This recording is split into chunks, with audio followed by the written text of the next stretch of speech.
ഇന്ന് എനിക്ക് നൈറ്റ് ഷിഫ്റ്റുള്ളൊരു ദിവസമായിരുന്നു. പക്ഷെ ഞാനൊരു 9:30 ആയപ്പോൾ എണീച്ചു. പിന്നെ എനിക്കൊന്നും ചെയ്യാനില്ല, വീട്ടിൽ ഒറ്റയ്ക്ക് ഇരിക്കുകയാണ്. ചുമ്മാ ഒരു ഡേ സ്പോയിൽ ചെയ്യേണ്ടെന്ന് തോന്നി. പിന്നെ എനിക്കിപ്പോൾ കറൻ്റ്ലി എന്നെ ഭയങ്കര ബിസി ആക്കി വെക്കാനാണ് എനിക്കിഷ്ടം. പണ്ടൊക്കെ എനിക്ക് നൈറ്റ് ഷിഫ്റ്റ് ഉണ്ടെങ്കിൽ ഞാൻ എത്ര നേരത്തെ എണീച്ചാലും ഞാൻ വെറുതെ ബെഡിലിരിക്കും, വെറുതെ ഇങ്ങനെ റെസ്റ്റ് എടുത്ത്, ബിക്കോസ് എനിക്ക് നൈറ്റ് ഷിഫ്റ്റ് ഉണ്ടല്ലോ ആ ഒരു മൈൻഡ് സെറ്റാണ്.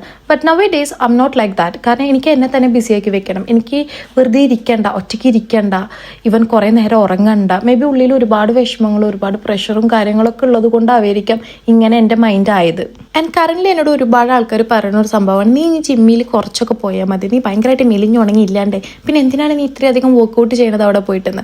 സത്യം പറഞ്ഞാൽ എനിക്ക് വർക്കൗട്ട് എന്ന് പറയുന്ന ഒരു സംഭവം ചുമ്മാ വണ്ണം വെക്കാനും വണ്ണം കുറയ്ക്കാനും മസിൽ ഉണ്ടാക്കുക എന്നുള്ളൊരു പ്രോസസ്സ് മാത്രമല്ല. ഒരു മനുഷ്യൻ്റെ ആശ്വസിപ്പിക്കുന്ന വാക്കുകളേക്കാൾ കൂടുതൽ വർക്കൗട്ട് ചെയ്യാൻ ഹീൽ ചെയ്യാൻ ഭയങ്കരമായിട്ട് ഹെൽപ്പ് ചെയ്യുന്നുണ്ട്. മേ ബി ഞാൻ ഇത് പറഞ്ഞ് നിങ്ങൾക്ക് റിലേറ്റ് ചെയ്യാൻ പറ്റിയില്ല if you didn't try it out. But നിങ്ങളിത് ഒരു യൂസ്ഡ് ആയിട്ടുള്ള ഒരു പേഴ്സൺ ആണെങ്കിൽ you will get the one.